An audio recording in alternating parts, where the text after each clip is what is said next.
Greetings, Earthlings. I hope you are doing well.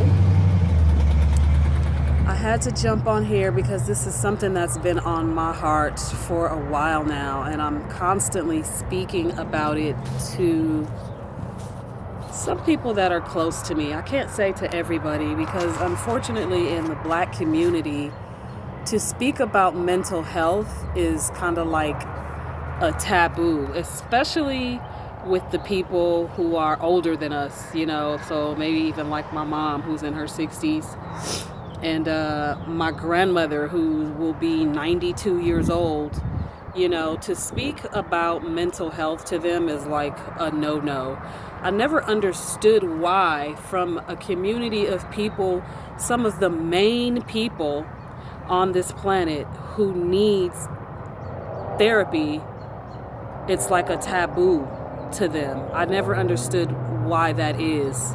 That may be something I think I'm going to look into, maybe ask some people who are older than me, who know how to communicate and who want to teach, can tell me.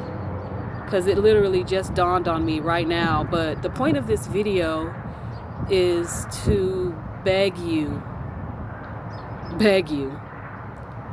I did a video recently just kind of celebrating the 10-year anniversary of my near-death experience, basically.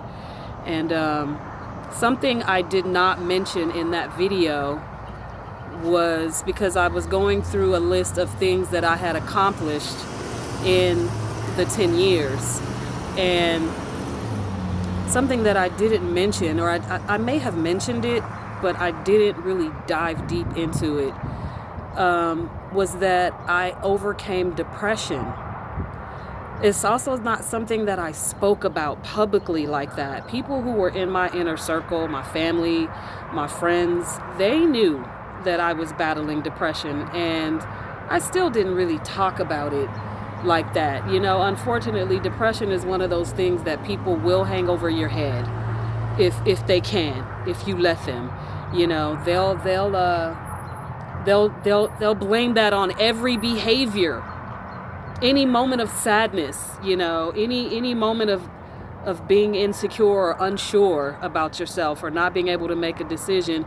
People will hang that depression label over your head. And so I was depressed, so much so, and I'm going to tell you the reason. I had the aneurysm, and without giving too many details, because I don't want to make this a long video, but I ended up being homeless. I couldn't drive. I couldn't do a lot of things that I once previously was able to do, like be completely and totally independent after I had that aneurysm. And so I just went down a rabbit hole of deep, deep depression. And it had gotten to the point where after having to move, I think I moved, you guys, like 13 times. And I'm not exaggerating. It may be more than that. I remember counting, and I think I had lived with like that amount of people. There's our dog friend. How ironic is that? Do you know every time I come outside to take my dog for a walk, this lady and her dogs are outside? It's so weird. Anyway, so I battled. I went down a rabbit hole of depression, and it had gotten to the point where I literally went online and did research to. Sometimes I wish I knew what the hell they was barking about. I went online to do research to find out the most painless and quickest way to kill myself. And I did that research, and I literally researched that for like a whole day. And I had decided that I was just going to take a bunch of pills. And then I started thinking about, okay, well, where am I going to do this? And wherever I do it, who's going to find me? And then I started having a moment where I was imagining people's emotions, my mom. And this is why it's easy for me to understand when people say I'm alive because of my kids. Because I kept going back to my son. And I'm like, I cannot do that that to my baby. I can't do that to my boy, and it's literally my son is the reason why I am still here today, and that's no lie. But during that 10 years, I did go to therapy, and I fell in love with my therapist, and for certain reasons, I couldn't afford to go see her anymore, and so that stopped. But I'm thinking about this and telling you this because the young lady who killed herself recently, and then I have a friend who is like a friend of a friend whose son killed himself about 3 months ago, and he was only 12 years old. And then Regina King's son, who was in his 20s, I believe, he killed himself probably 2 weeks ago or less. And so I don't know if any of these people have went to therapy, but I do know that therapy helps. Therapy works. In the Black community, you guys, we have so many reasons to need therapy. Stop thinking that you don't need therapy. If you were born Black in this country, if your grandparents or great-grandparents were born in this country, you need therapy. There's stuff that you are harboring and have pushed down and covered up that you don't even realize is bothering you today. I think about people's attitude towards Black women, and they talk about our attitudes and our moods and stuff like that. There's a reason for that. There's a reason for that. We weren't born to be unhappy, miserable people. There is a reason for it all. And it's a good time to go ahead and shut up the naysayers and shut out the voices. Don't let the voices outside of you overcrowd the voice in your head. If you feel like you need help, please go and get it. Nowadays there's free therapy. Go online. The swimmer Michael Phelps, I believe he has an organization that helps people to find therapy easily. Taraji P. Henson is really heavily into mental health and mental wellness. Seek her organization out and see what kind of help that you can find. But when I found out that the young lady killed herself, I can't remember if she was Miss Universe or Miss America. She was young, and I was really excited for her to win. She jumped off of a roof or something a couple days ago. I don't know if it was yesterday or the day before, but that's sad. That made me so sad. Because when you decide to want to take your life, it's because you feel like that's the better option. And it's not. Nothing is so heavy that you can't work through it and get through it. There are people that are crying in silence. We've become in the Black community, it's what happens in this house stays in this house. And so people are getting abused and going through all kinds of issues and not talking to anybody about it. Talk to your best friend. Talk to a total stranger that you'll never see again. I don't know, but you guys, it's time to talk to somebody. Seriously, a professional would be the best option. But if you can't find a professional, get that shit off of your chest. Talk to the lady on the bus. You never know what kind of messages are out there in the world for you to receive. My love said to me the other day about men going through mental health issues. The only reason why I feel like we don't know about more men going through it is because men don't express themselves. They don't show that emotion.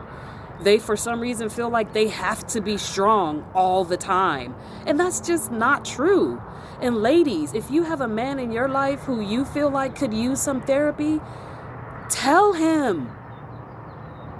Don't let him just push you off like, oh, I'm good, I don't need that, I got it. And you see that he's not good. You see that there are areas in his life that he could use therapy. If you have somebody in your life who just can't stand women, he needs therapy. If you have a woman in your life and she just got this issue with men, she needs therapy. There is a reason for it. Do you know how many people are just harboring the emotions of suffering from sexual abuse? Men and women, from when they were children. And unfortunately, someone will say, oh, I know in the Black community, this has happened in my family, where you're not believed. A young girl will go to an adult and say, oh, this person touched me, or that person fondled me or penetrated me, and another adult in the family will stop telling that lie because they can't believe it. Stop doing that shit. Even if you don't believe it, like, talk to the person. Find out more information. Don't just automatically push them out of your face because you can't wrap your mind around the fact that maybe one of your loved ones did this shit. It happens. It's been happening. It's just time to talk about it. And if you can't talk about it amongst your family and friends, get therapy. I literally had a friend who became my spiritual advisor. And it's because of her that I learned, not only did I grow spiritually, you've heard me talk about that, but that was the path that I took to grow spiritually. I started going inward and doing the shadow work and meditating and crying my eyes out a lot to purge some of that shit. To some of you men who feel like you're too macho to cry, that's bullshit. Get it out. Even if you have to do it alone, then do it. But you're not too human to experience human shit. If you need to get therapy, please, please, please get therapy. Not even if you need to.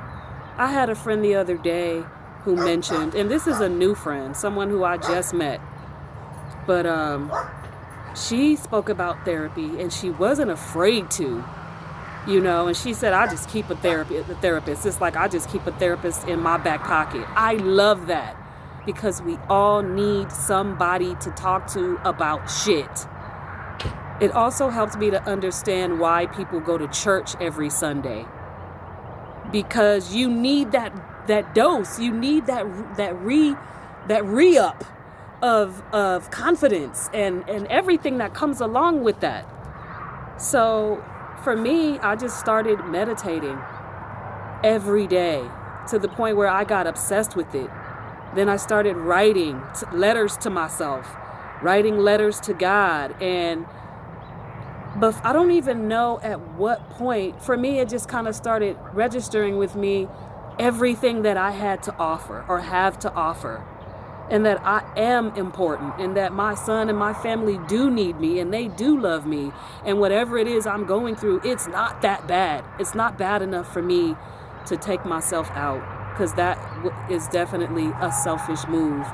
But because I've been there, I understand when you feel like there's no other choice. But there is another choice. I'm begging you to get therapy. Please get it for your children. Parents, you have children that are going through shit and they don't want to talk to you about it. Get them a therapist. Let them talk to them.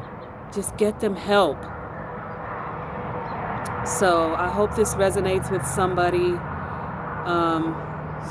I would love to share my therapist with you, who I used to go to. She's in Miami, but I believe that she does work remotely now. If you're in a relationship, get couples therapy. Stop thinking that you're too good for that. We all need somebody to talk to. I'm going to keep reiterating that because that's what therapy is all about. Getting it off of your chest and learning coping skills. So, yes, I understand now why they say, if it wasn't for my kids, I don't know where I would be. If it wasn't for my son, I would be dead. And I know that. Because like I told you, I did the research and I had planned on doing it. And I only shared this information with one other person. So some of my family and friends are going to be very surprised to hear this. But it had gotten so bad for me that I couldn't think about doing anything else. And obviously that wasn't what the path that I was supposed to take.